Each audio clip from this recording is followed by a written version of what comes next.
The power source is a reactor which uses this element 115 as its fuel. Inside the reactor, element 115 is bombarded with a proton, which plugs into the nucleus of the 115 atom and becomes element 116, which immediately decays and releases or radiates small amounts of antimatter. The antimatter is released in a vacuum into a tuned tube, which keeps it from reacting with the matter that surrounds it. It is then directed towards a gaseous matter target at the end of the tube. The matter and antimatter collide and annihilate, totally converting to energy. The heat from this reaction is converted into electrical energy in a near 100% efficient thermoelectric generator. This is a device that converts heat directly into electrical energy. This particular disc appeared to be in excellent condition, and because of its sleek appearance, I nicknamed it the Sport Model. The Sport Model is about 16 feet tall and 40 feet diameter. The exterior skin of the disc is metal, which is the color of unpolished stainless steel. The Sport Model sits on its belly when it's not energized. As you can see, the hatch is located on the upper half of the disc with just the bottom portion of the door wrapping around the center lip of the disc. The interior level of the disc is divided into 3 levels. The lower level is where the 3 gravity amplifiers and amplifier guides are located. These are the things used to amplify and focus the gravity A wave that we learned about in our science lessons. The reactor is located directly above the 3 gravity amplifiers on the center level and is in fact centered between them. The reactor is similar to this half-scale model. The element 115 is machined into triangles like this and is then inserted into the reactor. This piece of element 115 is the source of the gravity A wave as well as the target that is bombarded with protons to release the antimatter. The center level of this disc also houses the control consoles and seats, both of which were too small and too low to the floor to be functional for adult human beings. The walls of the center level are all divided into archways. At one point in time, when the disc was energized, one of the archways became transparent and you could see the area outside of it just as if the archway was a window. After the panel had been transparent for a while, a form of writing, which was unlike any alphabetic, scientific, or mathematical symbols I've ever seen, began to appear on the transparent archway.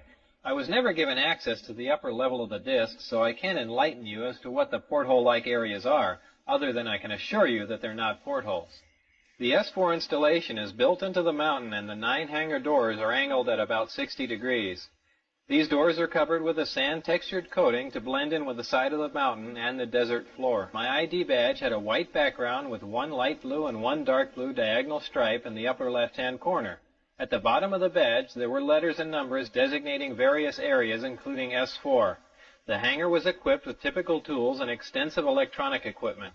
The gravity amplifiers of the disc can be focused independently and they are pulsed and do not stay on continuously. As you can see, as the output of the gravitational field from the amplifiers becomes more intense, the form of space-time around the disc not only bends upward, but at maximum distortion actually folds over into almost a heart shape around the top of the disc.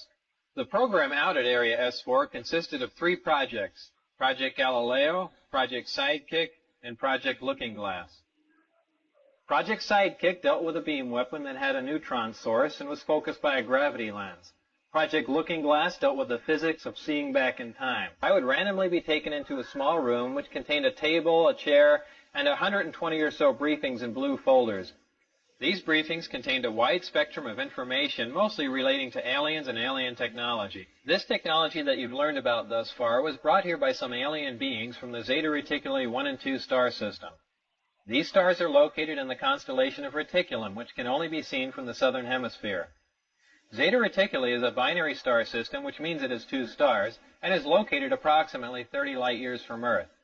These beings are from Reticulum 4, which is the 4th planet out from Zeta Reticuli 2. A day on Reticulum 4 is 90 Earth hours long. The beings are 3 to 4 feet tall and weigh 25 to 50 pounds. They have grayish skin and large heads with almond-shaped wraparound eyes. They have very slight nose, mouth, and ear positions and are hairless. These beings said that they had been visiting Earth for a long time and presented photographic evidence which they contended was over 10,000 years old. There was an exchange of hardware and information in central Nevada until 1979, at which time there was a conflict which brought the program to an abrupt halt. The beings left, but were to return at a 1623 date, and I don't know what that date is. These beings conveyed information about the capability of affecting the human brain to anesthetize the human body. These beings said that man was the product of externally corrected evolution. They said that man, as a species, had been genetically altered 65 times. They refer to humans as containers, yet I don't know what we're containers of.